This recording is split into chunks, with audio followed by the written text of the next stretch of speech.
Hello everyone, अस्सलाम वालेकुम रहमतुल्लाहि वबरकातुहू। खुश आमदीद, welcome back to my channel. तो आज के इस वीडियो में हम अलीफ़ का जोड़ सीखेंगे। लास्ट वीडियो में हमने अलीफ़ का जोड़ जो सीखा था वो बने कैसे थे, ये आज हम देखेंगे इन डिटेल। सो स्टार्ट करते हैं हमारा आज का वीडियो।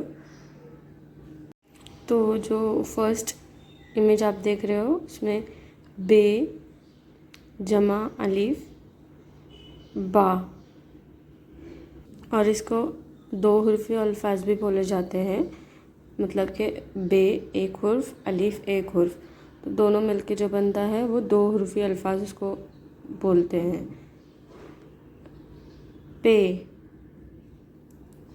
पे जमा अलीफ़ पा, पा। और ये जो है ये बहुत इम्पॉर्टेंट है, दो हुर्फ़ी अल्फाज। अभी आपका ये स्टार्टिंग पीरियड है, इनिशियल, आप अभी सिर्फ दो हुर्फ़ी अल्फाज सीख रहे हो।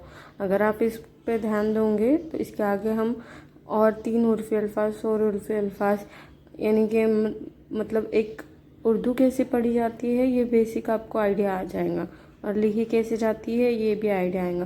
तो ये जो दो हुर्फ़ी अल्फाज है ये बहुत ज़्यादा इम्पॉर्टेंट है, बिकॉज हम एक हुर्फ और दूसरे हुर्फ को मिलाकर कुछ जोड़ रहे हैं, तो ये बहुत ही इम्पॉर्टेंट है। तो ध्यान देना इस पर। ते,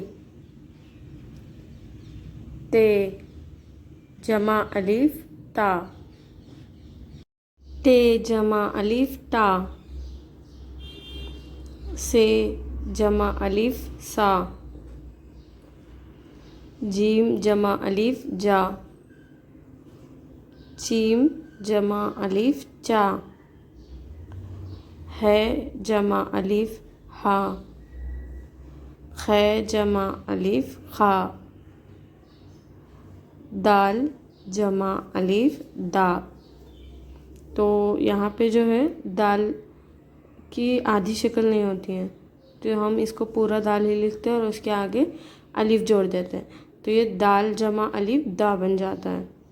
ऐसे ही दाल की भी कोई आधी शक्ल नहीं होती है, तो इसको भी हम पूरा दाल ही लिखते हैं। जैसे कि दाल जमा अलीफ़ डा, जाल जमा अलीफ़ जा,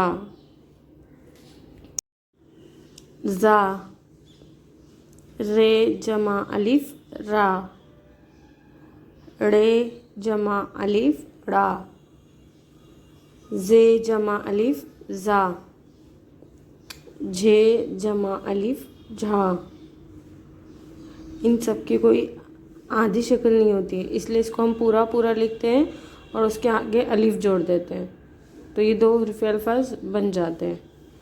सीन जमा अलीफ़ सा, जैसे आप देख रहे हो अभी सीन की आधी शक्ल, इसके आगे अलीफ़ डायरेक्ट हमने जोड़ दिया है, बट जिनकी आधी शक्ल नहीं होती है उनको हम पूरा पूरा लिखते हैं। शीन अलीफ़, शीन जमा अलीफ़ शा, स्वाद जमा अलीफ़ सा, ज़ाद जमा अलीफ़ ज़ा,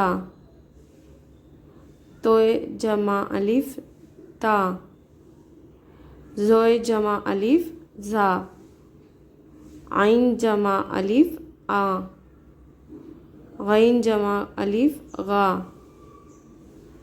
फ़े जमा अलीफ़ फ़ा, क़ाफ़ जमा अलीफ़ का, काफ जमा अलीफ़ का, गाफ जमा अलीफ़ गा,